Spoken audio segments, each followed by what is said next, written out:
LIC ਦੀ news ਆ ਰਹੀ ਹੈ, ਉਹਦੇ ਵਿੱਚ ਦੱਸਿਆ ਕਿ ਭਾਈ ਮੋਦੀ ਨੇ LIC ਦੇ 33,000 ਕਰੋੜ ਰੁਪਈਆ ਅੰਡਾਨੀ ਨੂੰ ਸਿਰਫ ਉਹਦੀ ਕੰਪਨੀ ਸੰਭਾਲਣ ਵਾਸਤੇ ਦੇਤੇ ਵੀ ਤੇਰੀ ਕੰਪਨੀ ਨਾ ਡੁੱਬੇ, ਤਾਂ ਕਰਕੇ ਉਹਨੂੰ 33,000 ਕਰੋੜ ਰੁਪਈਆ ਦੇਤਾ।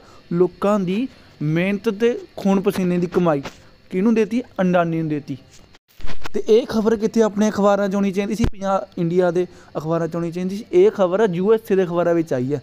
ਆਪਣੇ ਇੰਡੀਆ ਵਾਲਿਆਂ ਨੇ ਅਖਬਾਰਾਂ 'ਚ ਖਬਰ ਵੀ ਨਹੀਂ ਪਾਈ। ਇਹ ਦੇਖ ਲਓ ਭਾਈ, ਹੋਰ ਪਾ ਲਓ ਵੋਟ ਇਹਨੂੰ। ਮੋਦੀ ਨੂੰ ਜਿਤਾਓਗੇ ਤਾਂ ਆਈ ਵਾਰ ਵੱਡੇ ਜਾਓਗੇ।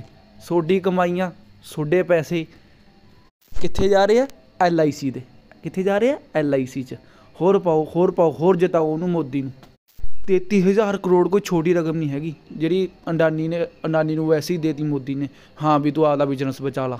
ਇਹਦੇ ਲਈ ਆਪਾਂ ਨੂੰ ਸਾਰਿਆਂ ਨੂੰ ਇਕੱਠਾ ਖੜਾ ਹੋਣਾ ਪਊਗਾ, ਇਕੱਲੇ ਬੰਦੇ ਦੀ ਗੱਲ ਨਹੀਂ। ਮਿਲ ਕੇ ਚੱਲੋ ਸਾਰੇ।